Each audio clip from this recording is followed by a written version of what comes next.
하나님 말씀은 마태복음 10장 24절에서 33절입니다.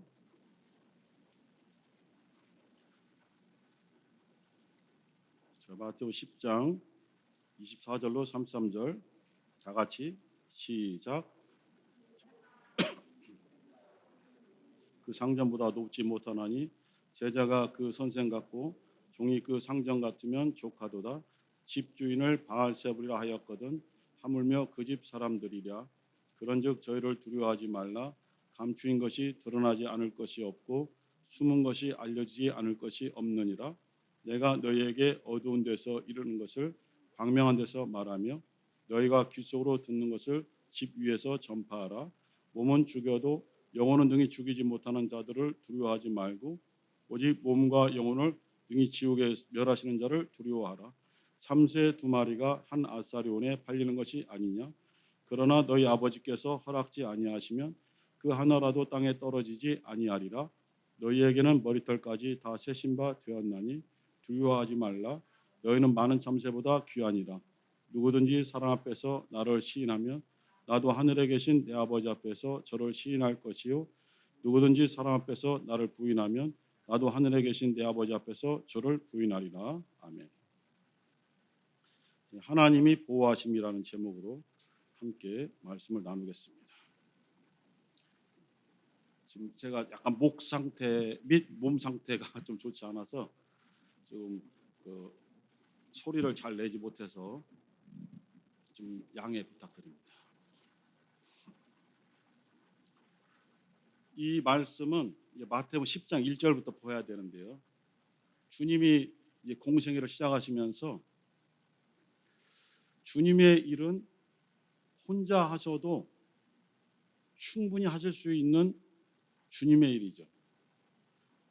그 일이 쉽기 때문에 혼자 할 수 있다는 것이 아니고 아버지께 받은 사명을 그리스도의 직분으로 그 일을 감당하실 때에 반드시 어떤 사람들의 도움을 필요로 하는 것은 아니다는 것입니다. 충분히 주님 혼자서 아버지의 뜻을 그대로 받아서 순종하며 성취할 수 있는 주님의 일입니다.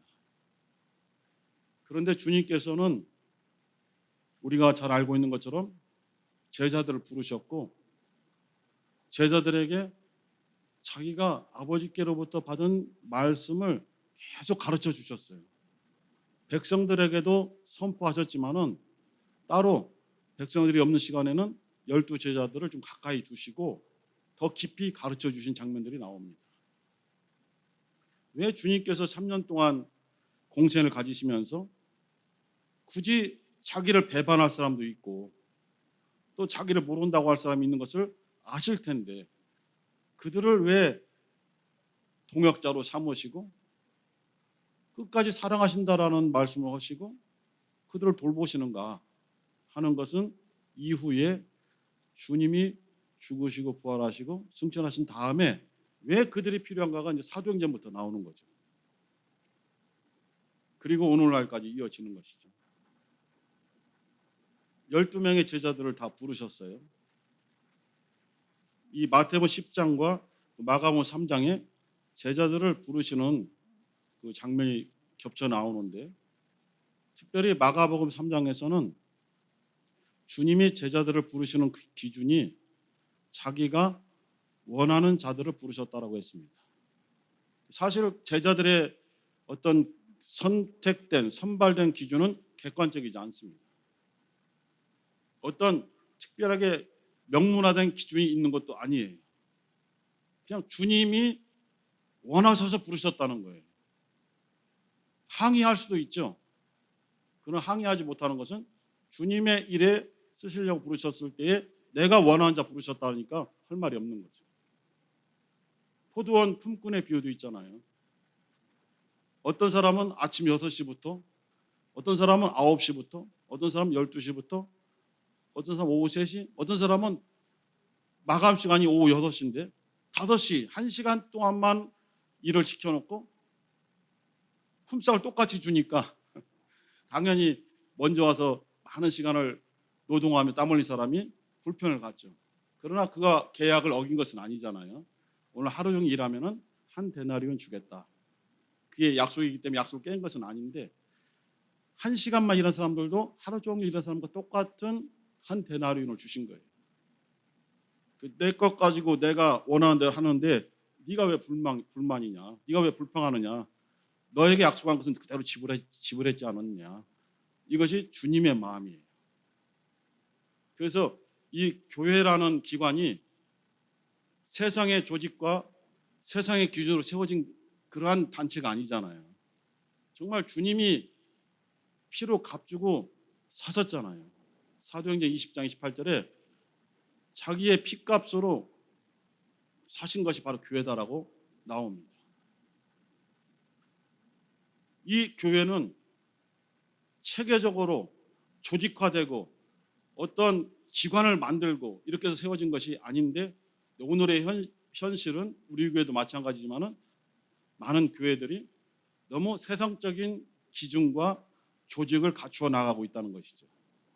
그래서 그 조직과 기관과 기준에 따라서 성공하는 교회들도 많죠. 성공이라는 기준이 주님 입장에서 성공한다는 것이 아니라 그냥 자기들의 어떤 객관적인 기준으로 성도 수가 많아졌다라는 기준을 보고 있는 것 같아요. 틀린 것은 아니겠지만은 주님의 입장은 좀 다르다고 생각합니다. 그래서 작은 교회만 주저하는 것도 옳지는 않죠. 주님이 작은 교회만 원하시는 것이 아니고 또 큰 교회만 원하시는 것이 아니고 다 뜻이 다르기 때문이죠. 이렇게 12명의 제자를 부르시고 둘씩 짝지어서 너와 너는 어느 마을에 가서 내 이름과 내가 너희들에게 전한 말씀을 요약해서 잘 전하여 그들이 메시아, 그리스도, 하나님 나라에 대해서 생각하게 만들어라. 믿으라는 것이 좀 그렇잖아요. 현실에서 살아가고 있는데 갑자기 하늘을 믿으라 그러면 황당하잖아요. 일단은 하늘에서 하나님이 보내신 사람이 왔다는 소식을 먼저 전해라. 그래서 알게 해라. 알게 한 다음에 그것을 잘 하나하나 가르쳐 나가라. 둘씩 짝져 보냈죠. 그러나 이것이 전도가 쉽게 이루어지는 것이 아니잖아요. 많은 고난이 예상이 되고 핍박이 예상이 되잖아요. 주님께서 너희들이 가서 이와 같은 일을 하기 위해서 왔는데 쉴 곳이 필요하면은 그 사람들에게, 동네 사람들에게 부탁을 해서 우리가 잠시 머물러도 되겠느냐? 너희들에게 식사 대접을 받아도 되겠느냐라고 물어봐라. 그래서 받아들인다면은 그 가정에 들어가서 너희들이 내게로부터 받은 유인받은 권세를 가지고 축복하라. 평안을 빌어라 줘라. 하지만은 어떤 가정에서 그걸 반대하면은 사정하지 말고 그냥 뒤돌아서서 나와서 신발에 묻은 흙까지도 다 떨어버리고 와라. 이거 주님의 말씀. 처음에 그 학생 때는 더 몰랐지만은요. 나중에 다시 한번 회심해서 교회 와서 조그만 교회 사모님, 목사님 따라다니면서 이렇게 신방 갔거든요. 청년 때, 20대 때. 근데 어디만 가면은 집에 들어가면은 무릎 꿇고 기도를 하시는 거예요. 그 들어간 사람들이. 뭘 알아야죠. 왜 기도하지? 그런 것들 모르는 때였으니까요. 가면 기도만 하는 거죠. 왜 가르쳐 주지도 않고 나는 그냥 몰라서 멀뚱멀뚱 있다가 눈 감고 있으면 다 기도 끝나고 눈 뜨고 있고 그래요. 나중에도 안 가르쳐 줬어요. 그래서 습관을 따라서 그것을 이제 보고 배운 거잖아요. 가르침으로 배운 것이 아니라 그냥 현장 가서 목사님, 사모님 또 집사님들이 하는 모습을 보고 그렇게 하는 것인가 보다 하고 그냥 배워진 거죠. 그래서 후에 보니까 저도 가서 어느 집에 가면은 먼저 기도하고 있는 거죠. 내용은 몰라요. 어떤 기도라고 가르침 받은 적이 없으니까 몰라요. 그런데 이제 오늘 이 마태복음 10장에 주님께서 하신 말씀이 있어요. 자, 그 10장 12절 한 절만 읽어 짧은데요.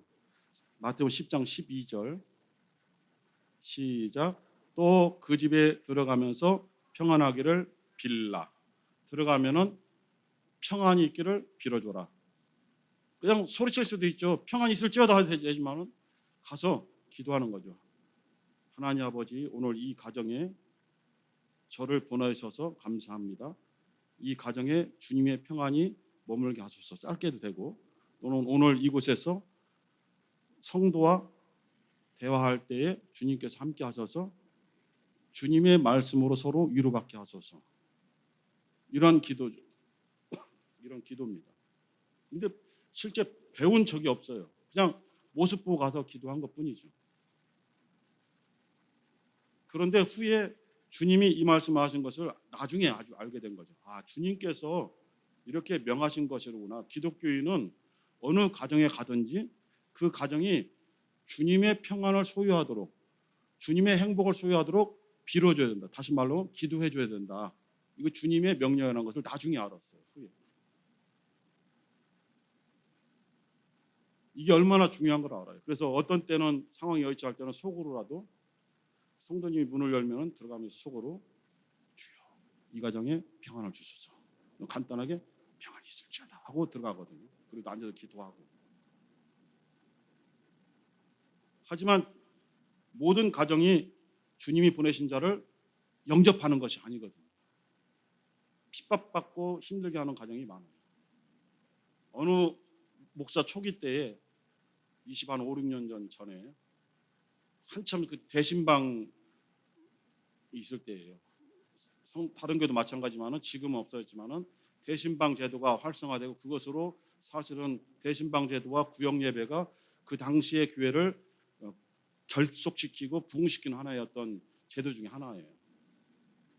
그 가정을 찾아가 봐서 설명을 듣지 않아도 그 가정에 들어가서 사는 환경을 보면은 아, 이분이 교회에서는 이런 모습을 보였는데 집에 가보니까 이런 환경에서 살고 계셨구나. 이런 환경에서 믿음 생활을 하려고 교회에 나오고 계셨구나를 단번에 알죠. 옛날에 선생님들이 가정방문 있었잖아요. 근데 그것도 이제 촌지 때문에 시끄러워서 없어졌지만은 선생님들이 학생의 가정 방문하면서 학생이 어떻게 살고 있는가를 파악하니까 좋은데 그것을 나쁜 의미로 이용했잖아요. 잘 사네? 얼마 가져오라고 그래. 얼마 가져오라고 그래. 성도들을 신방하다 보니까 정말 영적으로 도움이 되는 점이 많아요. 그런데 이제 그것이 촌지 또는 감사, 교통비, 거마비 이런 것들이 사실 조금의 감사 표시인데 그것을 다른 쪽으로 이것이 부각되다 보니까 중요한 걸 많이 잃어버렸다고 생각합니다. 약속이 돼 있다는 거예요. 여전사님이 제 신방 스케줄이 저는 그때 교회 인근에 있어서 하루에 12집, 13집을 했어요. 아침에 어떤 집은 들어가서 아침을 같이 식사하면서 아침 신방을. 그리고 골목에 들어가면은 저녁 때 나와요. 제이산도 그중 알겠죠. 도림도 골목이 들어가면은 대로변을 저녁 때 보고 나와요. 꼬불꼬불 가서 계속 신방하니까 힘든 상황이죠. 어떤 집을 갔는데 문을 열어주지 않는 거예요. 불신자도 아니에요. 그냥 새신자 집인데 약속이 다 돼 있다는 거예요. 그래서 가서 한만 불러도 문만 안 열어주면 괜찮은데 뒤다 이제 그만 가세요 그러는 거예요. 그러니까 얼마나 미안해요. 또 한 사건은 뭐냐면요. 할머니 할아버지 집사님이 아들이 식당을 개업을 했어요. 그러니까 할아버지 할머니는 신앙생활 참 많이 하셨기 때문에 어떻게든지 목사님을 모시고 가서 그 사업장이 잘 되도록 복을 빌어달라고 하려고 했던 거예요. 근데 전달받기로는 그 집사님의 아드님이 식당을 개업했는데 그 가정에 가서 예배를 드려줬으면 좋겠다라는 자발적인 예배 요청을 했다라고 들었어요. 그래서 이제 가려고 가서 이제 딱 갔는데 아들이 거부하는 거죠. 식당 문 바깥에서 다 된 예배를 드려달라고 해서 간 거거든요. 거절하죠. 제일 민망해하신 분이 그 어머니 집사님이었어요. 어찌 할 줄은 모르는 거예요. 그래서 전사한테 여쭤봤죠. 약속된 거 아닙니까? 그랬더니 약속이 됐다고 자기도 들었다는 거예요. 어머니 욕심이 그렇게 한 거예요. 근데 아드님이 한 말이 지금도 잊혀지지가 않아요. 밥이나 먹고 가세요 그러더라고. 아니, 밥 먹으러 온 게 아니거든요. 식당에 가서 정말 예배 드리면서 하나님이 이 사업이 성공하도록 도와달라고 기도하러 온 것이거든요. 그런 마음으로 온 거예요. 예배는 필요 없고요. 밥이나 먹고 가세요. 돌아왔죠. 밥 먹으러 간 것이 아니기 때문에 그냥 돌아왔죠. 이런 비일비재하게 많잖아요. 그러나 주님의 말씀처럼 하지는 못했어요. 신발에 흙까지 먼지까지도 다 털어버려 그렇게 하지 못했어요. 그래도 축복해주고 문 밖에서 그 어머니 아버지 나오셔서 어머니 오셨는데 어머니 손을 잡고 기도를 해줬죠. 축복 아들 사업이 잘 되도록 축복해주고 왔죠. 거절했다고 해서 어떻게 막 할 수가 있습니까? 이러한 상황 속에서 주님의 제자들에게 이것보다도 더 힘든 일이 많다. 주님은 이미 제자들이 가는 곳마다 자기 때문에 자기 이름 때문에 핍박받고 박해를 받고 고난받을 것을 알고 계시고 그것에 대해서 제자들에게 충분히 얘기를 해줬어요. 너희들 갈 때에 힘든 일이 많을 것이다. 환영하는 집도 있지만 대부분은 너희들을 반대할 것이다. 핍박할 것이다. 유혹을 할 것이다. 라고 이미 가르쳐 주셨어요. 그런데 왜 두려워하느냐 이거예요. 주님의 말씀은 이미 너희들에게 그런 고난이 있을 것을 내가 가르쳐 줬다. 나도 고난을 많이 당한다. 그래서 너희들에게도 고난이 있을 것을 가르쳐 줬고 이미 알고 있는 고난을 당하고 있는데 왜 그것 때문에 무서워하고 두려워하느냐 이런 말씀을 주신 거예요.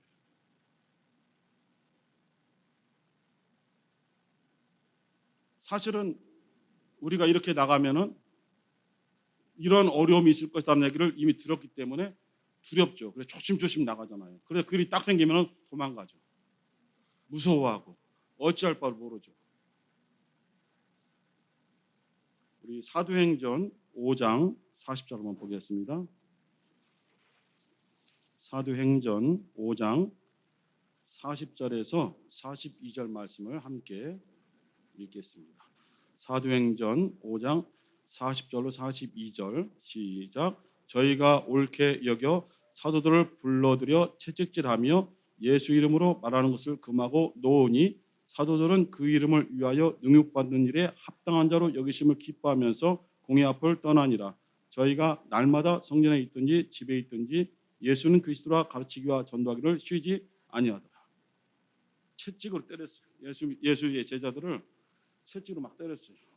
때리고 고문까지 막 가했어요. 다시 예수 이름을 증거하면은 예수님에 관한 얘기를 하면은 이렇게 채찍질하고 더 심하게 때리겠다라고 경고했어요. 제자들은 예수를 전하면 이 당시에 많은 핍박을 받는다는 것을 여러 번 체험을 했고 주님께로부터 많은 그 예고, 경고를 받았어요. 그 채찍에 맞았는데 이것 때문에 짜증나거나 힘들거나 울부짖거나 하지 않고 오히려 기뻐했다는 거예요. 왜 기뻐했냐면은 드디어 예수께 속했다라는 것을 저들이 우리를 인정해줬다. 예수 이름 때문에 우리가 능욕을 받았는데 이것이 주님의 사람은 이렇게 받는 것이라고 얘기했는데 우리에게 그것이 임했다. 비로소 우리가 예수를 믿는 그리스도인이라고 할 수 있다라고 여기면서 기뻐하고 더 나아가서 예수를 계속 그리스도라고 가르쳤다는 거예요.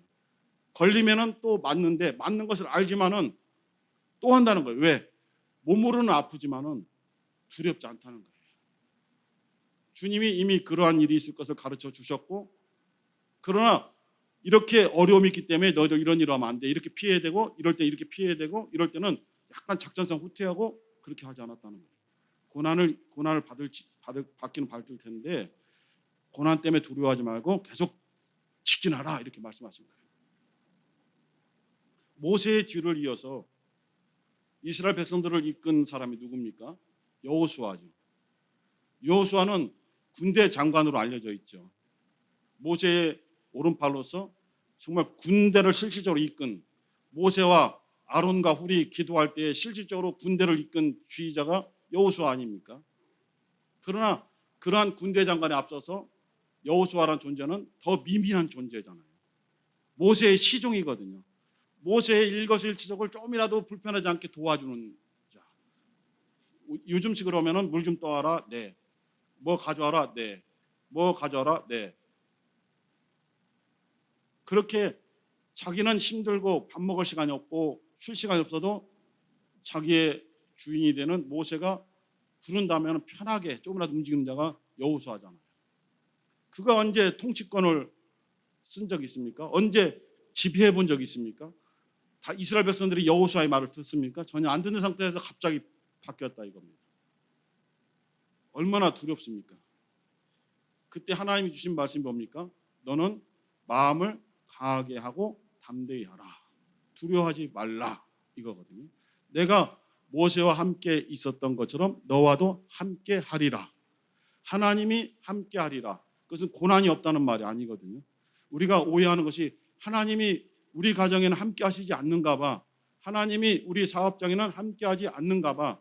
하나님이 내가 하는 일에는 함께 하지 않는가 봐라고 생각할 때가 있어요. 왜? 어려움이 생길 때. 주님은 우리와 함께 있겠다는 약속을 주셨지 함께 있음으로 인해서 너희들이 어려움을 당치 아니하리라고 말씀하신 적이 별로 없어요. 어려움을 겪죠. 근데 분명한 것은 어려움을 겪지만은 승리하게 해주신다는 거예요. 이길 수 있게 해주신다는 거예요. 주님이 말씀하시기를 너희들이 세상에 나가서 일하면은 예수의 일을 하면은 분명히 너희들이 핍박을 받고 고난을 받을 것이고 환난을 당할 것이다. 하지만 두려워하지 말라. 왜냐하면은 그것이 바로 너희들이 내게 속했다는 증거다. 세상이 너를 미워하는 것이 아니야. 세상 사람들이 너희들을 핍박하는 것이 아니고 너희들이 나를 믿고 나에게 속했기 때문에 미워하는 것이야. 너희들이 예수의 사람이라는 것 때문에 미워하는 것이지 너희 자체를 미워하는 것이 아니야. 그러니까 너희들 좌절하거나 실패하거나 절망할 필요가 없어. 내가 너희와 함께 있잖아. 내가 세상을 이긴 사람이야. 다시 정리하면 너희들이 세상에서 환난을 당하나 담대하라. 내가 세상을 이겼노라. 말씀을 주신 거예요.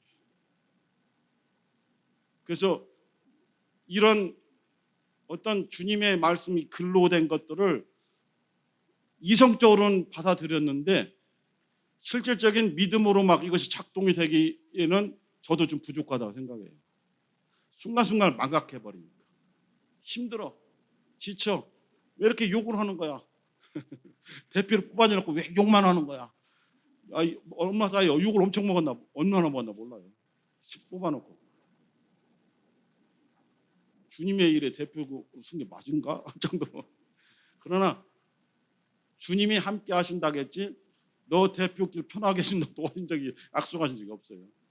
힘들지만은 주님의 일이라고 받아들이고 현재 우리 성락교회 개혁에 필요한 직분이라고 받아들여서 그냥 받아들인 것이죠. 주님이 주신 말씀 중에 또 하나가 있어요. 참새 2마리 비유하고 머리털 말씀하셨어요. 참새 2마리가 시장에서 얼마에 팔리는지 아냐? 한 아사리온에 팔린다. 한 아사리 얼마냐면 되게 적어요. 이 당시에 하루 품삯이 한 데나리온이에요. 한 데나리온. 그 한 데나리온의 16분의 1이 한 아사리온이에요. 참새 2마리는 되게 가치 없는 거예요. 가치도 안 나가는 거예요. 이게 한 아사리밖에 안 되는 거야. 그런데 하나님이 허락하지 아니하면은 그 하찮은 참새라도 땅에 떨어지지 않는다. 잡을 수 없다는 거예요. 그리고 너희들의 머리털까지 다 세신 받았다는 거예요. 어떻게 셉니까? 가끔 셀 수 있는 분이 있긴 있어요. 몇 가닥 없어서. 그러나 머리털 셀 수는 없어요. 근데 하나님이 우리 머리털까지 하나하나 다 세고 계신다는 거예요. 그래서 뭐냐면 너를 너무 잘 알고 계시다는 거예요. 너를 너무 소중하게 여기신다는 거예요. 그 하나님이 참새조차도 허락하지 않으면 떨어지지 않게 하는데 머리털까지 다 세시고 세심한 것, 아주 소소한 것까지 다 너를 알고 계시는 하나님께서 너를 보호해 주지 않겠느냐? 왜 떨어? 왜 무서워하고 왜 두려워하는 거야? 하나님 믿어봐. 두려워하지 마. 이 하나님이 바로 너희들의 길을 인도하시는 분이야 라고 주께서 지금 제자들에게 말씀을 주고 계시는 거예요. 제자들이 지금 주님께로부터 부름받아서 얼마 되지 않을 때예요. 그러니까 부딪힐 때마다 굉장한 핍박할 때에 막 주춤주춤하고 주저앉고 싶고 도망가고 싶고 무서운 거예요. 성령을 받지도 않을 때이기 때문에 더더욱 그렇잖아요. 주님께서 그 비유로 말씀을 주신 거예요. 또 하나, 몸과 영혼이 나오거든요. 세상 사람들이 권세가 있어도 너희들의 몸을 죽일 수 있다. 권세가 있어서. 하지만 아무리 권세 있는 자라 할지라도 너희들의 영혼은 건들 수 없다. 그런 자들 두려워해? 하나님을 너희들이 바라봐. 하나님은 너희들의 몸과 너희들의 영혼까지도 지옥에 쳐넣어서 멸하실 수 있는 권세가 있는 분이야. 오히려 그분을 두려워해야 돼. 왜 세상의 권세를 두려워하고 그 두려움 때문에 하나님의 일을 팽개치는 거냐. 이런 말씀을 주신 거예요. 하나님이 무서운 분이라는 것을 강조한 것이 아니라 하나님이 영혼과 몸까지 멸하시는 권세가 있는 그분이 너희들 지금 지키시고 있다는 거예요. 너희들의 영혼을 지키고 계시다는 그런 말씀이에요. 두려워하지 말라는 거예요.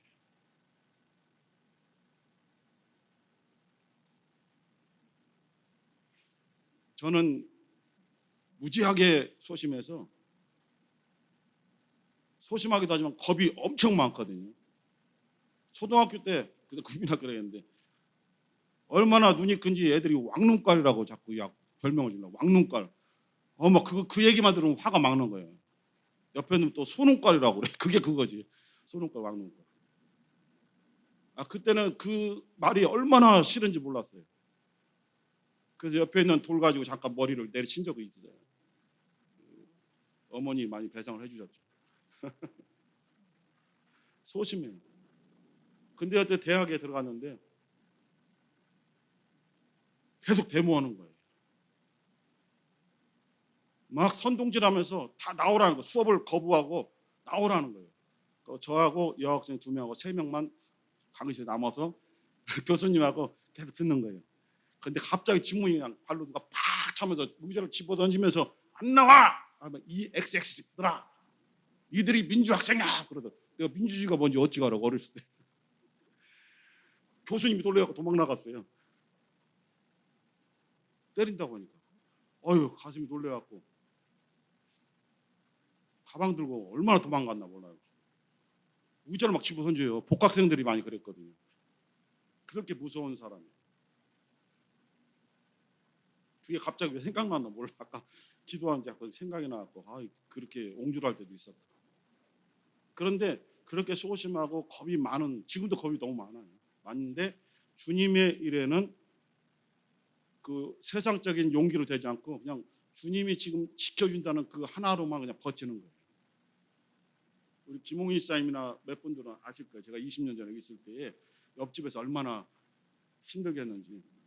애기 막내 태어나서 2, 3일도 안 됐는데 저 위까지 올라왔어요. 집이 막 거칠어요. 이런 소음 때문에 못 살겠으니까 집을 사라는 거예요. 자기들까지. 세상 욕을 막 해대가면서 언제 이렇게 되면은 당신 칼부림 날 수 있어. 이 말도 들었고요. 또 한 번 또 찾아와서는 여기 와서 가스통 가지고 불질러 하겠다는 거. 얼마나 겁을 먹었는지 몰라요. 막 계속 욕하더라고요. 그래서 내가 쳐다보고 뭐라고 한 줄 아세요? 무서울 떨 줄 알았는가 봐. 그래서 속으로는 떨었지만은 욕하지 마세요. 더 막 열받아. 욕하지 마세요. 그 말이 왜 나왔나 몰라요. 근데 교회에 관계된 일이니까 그렇게 대처했어요. 오늘 이 주신 말씀은 하나님이 우리를 보호하고 계시니까, 하나님이 머리털까지 다 세신다는 것은 우리를 지켜주시고 잘 알고 보호해 준다는 거예요. 우리를 잘 알기 때문에. 우리의 생각도 아시지만은 우리의 그 조그마한 심성이 어떠한 심성을 가졌는지도 다 알고 계시다는 거예요. 그래서 이러한 일이 생겼을 때 이런 행동을 한다는 것조차도 예측도 하시지만은 우리가 얼마나 옹졸하고 얼마나 겁이 많고 얼마나 부끄러운 자들인 것을 아시지만은 하나 예수를 믿고 하나님을 아버지라 부르는 자녀된 권세를 주장하기 때문에 보호해 주시겠다는 거예요. 로마서 8장에 이런 말씀이 있잖아요. 기근이나 적신이나 위험이나 칼이라 어떠한 위험한 어떠한 무서운 것이다 할지라도 너희들을 예수 그리스도 안에 있는 너희들을 예수 그리스도 안에 있는 하나님의 사랑에서 끊어낼 수가 없다. 너희들을 이렇게 보호하고 계신다. 그러므로 담대하라 말씀하신 거예요. 여러분의 일에 어려운 일이 많을 수 있습니다. 힘든 일이 많을 수 있고 가정에도 어려움이 많이 있을 수 있습니다. 그렇지만 그때는 하나님이 돕지 아니하시는 것이 아니라 그때는 하나님이 안 계시는 것이 아니라 여전히 하나님께서 함께 계시고 우리의 연약한 가정을 위해서 계획하고 계시다는 거예요. 제자들이 잡혀서 채찍에 맞을 때 하나님이 안 계신다라고들이 생각한 것이 아닙니다. 하나님이 우리를 버리셨는가 보다라고 생각한 것이 아니고 오히려 주님이 함께 하시기 때문에 주님과 같은 핍박을 받았다라고 받아들인 거예요. 주님의 이름 때문에 능욕을 받았다고 받아들여서 야 드디어 우리가 예수 믿는 진정한 그리스도인이 된 거야 하면서 기뻐하면서 더 담대하게 주의 말씀을 증거했다라고 아까 읽은 사도행전 5장에 있습니다. 사랑하는 성도 여러분, 힘들고 어려운 일에 하나만 기억하시고 믿으면서 정말 담대하게 나갔으면 좋겠습니다. 항상 하나님이 함께 하신다는 것. 그냥 함께 하시는 것이 아니라 하나님께서 우리를 보호하신다는 것, 지켜주신다는 것. 이거 하나로 오늘 말씀을 맺고 기도하기를 원합니다. 이제 기도하실 때에 하나님 불쌍하고 연약한 저희들을 지켜주시고 보호해 주시옵소서. 오늘도 하나님께서 우리의 머리털까지 다 세심받고 지켜주시고 보호해 준다고 말씀하시면서 두려워하지 말라라고 했습니다. 두려워하지 말라고 했습니다. 주님께서는 풍랑이는 뱃속에서 두려워하는 제자들에게 어찌하여 무서워하느냐 믿음이 적은 자들이여 라고 말했습니다. 두려워한다는 것은 믿음이 적은 거라고 주님께서 말씀하셨습니다. 하나님 아버지, 세상적인 두려움이 아니라 주님 안에서 주님이랄 때에 오는 어려움 위험에서 두려움을 이기게 도와주시고 담대하게 지금도 주님이 함께 하십니다. 이 어려움과 위험 속에 주님이 함께 하신다는 고백과 함께 하나님 아버지 담대함을 가질 수 있게 도와주시옵소서. 주여 한번 부르시고 기도하겠습니다. 주여.